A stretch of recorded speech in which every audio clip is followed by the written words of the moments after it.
की अपडेट कंदासीं। औरत मार्च जी इजाज़त बाबति लाहौर हाई कोर्ट जो तफ़सीली फ़ैसिलो जारी थी वियो। मार्च लाइ तय थियल शर्तनि खे अदालती फ़ैसिले जो हिसो बणायो वियो आहे। बिल्कुल नाज़रीन, तव्हांखे ॿुधायूं त आइन जे ख़िलाफ़ ऐं तकरारी प्ले कार्ड्स मार्च में न आंदा वेंदा।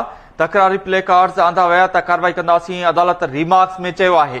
तव्हांखे ॿुधायूं त मार्च जे इंतिज़ामिया जी सोशल मीडिया अकाउंट्स तां का तकरारी तस्वीर या लिखत जारी थी त कार्रवाई कई वेंदी। औरत मार्च में जेकॾहिं का तकरारी शख़्सियत आई त उनखे कढण जी ज़िम्मेदार इंतिज़ामिया हूंदी, अदालत रीमार्क्स में ॼाणायो आहे।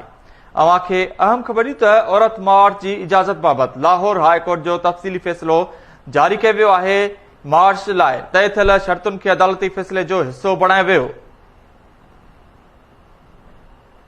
अपडेट कयूं पिया अव्हांखे। औरत मार्च जी इजाज़त बाबति लाहौर हाई कोर्ट जो तफ़सीली फ़ैसिलो जारी कयो वियो आहे। मार्च लाइ तय थियल शर्तनि खे अदालती फ़ैसिले जो हिसो बणायो वियो आहे।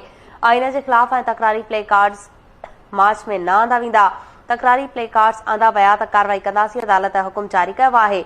मार्च इंतिज़ामिया जे सोशल मीडिया अकाउंट्स तां का तकरारी तस्वीर या लिखत जारी थी त कार्रवाई कई वेंदी।